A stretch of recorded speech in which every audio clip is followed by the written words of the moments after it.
I never thought I'd fall for someone I was supposed to destroy. My name is Mara Chen, and I'm a corporate analyst, which is a polite way of saying, I find weak spots in companies, so my firm can exploit them. I wear sharp blazers, carry a leather portfolio that costs more than most people's rent, and I've made a career out of being ruthless. My apartment overlooks the harbor, all floor-to-ceiling windows and marble countertops. I earned every cold, gleaming inch of it. The Hartley Hotel Group was my latest assignment. Old money, family-owned, the kind of place where guests pay $1,000 a night to sleep on Egyptian cotton sheets. My boss wanted me to find the cracks, write the report, and watch as our hedge fund shareholders pressured them into selling. Easy work. I'd done it a dozen times before. I walked into the flagship Hartley Grand on a Tuesday morning, the lobby smelling of fresh lilies and old wealth. Crystal chandeliers caught the sunlight, streaming through tall windows. My heels clicked against marble floors that probably cost more per square foot than my college tuition. That's when I saw him. He was crouched beside an elderly woman near the concierge desk, holding her hand while a staff member brought her water. Dark hair slightly disheveled, shirt sleeves rolled up, completely focused on comforting this stranger. When he looked up, his eyes were the color of strong coffee, and they met mine with an intensity that made me forget why I was there. "Can I help you?" he asked, standing. He was tall, with the kind of easy grace that comes from real confidence, not the performance of it. "I'm here for a consultation," I said, recovering. "Mara Chen." His expression shifted, became more guarded. "Ah, my father's expecting you. I'm Julian Hartley, the owner's son." Of course. This just got more complicated. He led me through the hotel, and I tried to focus on my job, taking mental notes of outdated systems and inefficient layouts. But I kept noticing other things. The way he knew every staff member by name. How he stopped to pick up a dropped napkin himself rather than call someone. The genuine warmth in his voice when he asked the head housekeeper about her daughter's graduation. His father, Richard Hartley, was everything Julian wasn't. Cold. Calculating. He sat behind a massive desk in an office that screamed power, barely looking at me as he outlined his concerns about the business. "My son thinks loyalty and tradition will save us," Richard said, ice in his voice. "I know better. That's why I called your firm." I felt something twist in my stomach. "You want us to recommend selling? I want you to tell the truth, that this place is a sinking ship, and I'd be a fool not to take the buyout offer."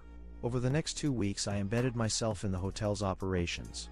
I told myself I was being thorough, but really, I was watching Julian. He was there before dawn, helping the kitchen staff with a supply delivery issue.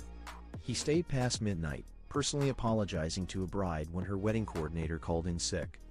He knew the hotels were struggling, but he kept fighting, kept believing they could make it work without selling out. And slowly, terribly, I fell for him.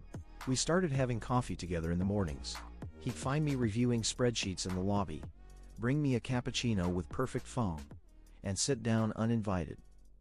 "Find any damning evidence today?" he asked one morning, not quite joking. "Your booking system is from 2010, I said. "It still works. Barely." He smiled, and it was devastating. "You're probably right, but do you know how many people I'd have to lay off to afford the new system? 12. 12 families who've worked here for decades. That's not sustainable business practice, Julian. No, it's human practice." He leaned forward, intense. "These aren't numbers in a spreadsheet, Mara. They're people." The night manager put 3 kids through college on his salary. The head of housekeeping is saving for her mother's surgery. I can't just sacrifice them for better margins. "Then what's your plan?" "Hope really hard that bookings increase. Innovate. Adapt. Fight." His jaw set. "I won't give up on them." I went back to my pristine apartment that night and stared at my half-finished report. Every word was true. The hotels were bleeding money. The systems were outdated. Richard Hartley was right to want out. But I kept seeing Julian's face, kept hearing his voice saying these aren't numbers. I started digging deeper, but this time looking for solutions instead of problems. I worked through nights, reaching out to contacts, building models. There was a way forward, slim but possible. It required reinvestment instead of extraction, patience instead of quick profits. My firm would hate it. Then the photographs appeared. Someone had taken pictures of Julian and me having coffee, walking through the hotel gardens, standing too close while reviewing a broken ice machine. We looked intimate. The photos landed on Richard Hartley's desk with a note suggesting I'd been compromised. Richard called me to his office, his face carved from stone. Julian was there too, confused and angry. "Is this true?" Richard demanded. "Have you developed feelings for my son?" The marble felt cold through my shoes. The office smelled like leather and accusation. "Yes." Julian's head snapped toward me, his eyes wide. "Then you're fired," Richard said. "Your firm will hear about this breach of professional ethics." "Wait," Julian said. "Fired from what? What is she really doing here?" The silence stretched like taffy. "Tell him," Richard said to me, cruel satisfaction in his voice. I looked at Julian and my heart cracked. "I'm not a consultant. I'm an analyst for Corvus Capital. We own 18% of your company's debt. I was sent here to document failure points and recommend selling to an acquisition firm we're partnered with. Your father requested it." The betrayal on Julian's face was worse than anything I'd imagined. "You've been lying to me this entire time?" "Julian, was any of it real?" His voice broke. "The conversations? The coffee? Or was I just another data point?" "It was real. It is real. I fell for you, and that's why I can't do this anymore. I found a different solution. You don't have to sell. It requires restructuring and some hard choices, but the hotels can survive." "I don't want your solutions," Julian said quietly. "I want you to leave." I left my report on Richard's desk and walked out. The lobby smelled like lilies and endings. My heels on the marble sounded like a countdown. I went back to my firm and quit. They threatened legal action. I told them to try. I'd been careful. Everything I'd done was technically within bounds, even if it violated every unspoken rule about emotional distance. For 3 weeks I heard nothing. I applied for jobs, got rejected, ate takeout on my expensive couch, and felt hollow. I'd thrown away my career for a man who hated me, and a report no one would read. Then Julian showed up at my apartment on a rain-soaked Thursday evening. He looked terrible, exhausted, beautiful. "Your report," he said without preamble. My father threw it away, but I dug it out of the trash. I stayed up for 2 days going through every page. "It's brilliant. It's actually possible. Julian, I'm furious with you. You lied to me. You were sent to destroy my family's legacy." He stepped closer, rain dripping onto my entryway floor. "But you didn't. You could have written the report they wanted, collected your fee, and walked away. Instead, you threw away your career to save us. I couldn't do it. Not to you.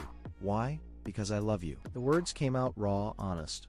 "I know I don't deserve forgiveness. I know I burned this bridge completely. But you asked if it was real, and it was. It is. You're the first person who ever made me question what I was doing with my life. The first person who made me want to be better." He stared at me for a long moment, water pooling around his shoes on my expensive hardwood. "I talked to the staff," he said finally. "Showed them your plan. Asked what they thought. Do you know what Maria from housekeeping said?" I shook my head.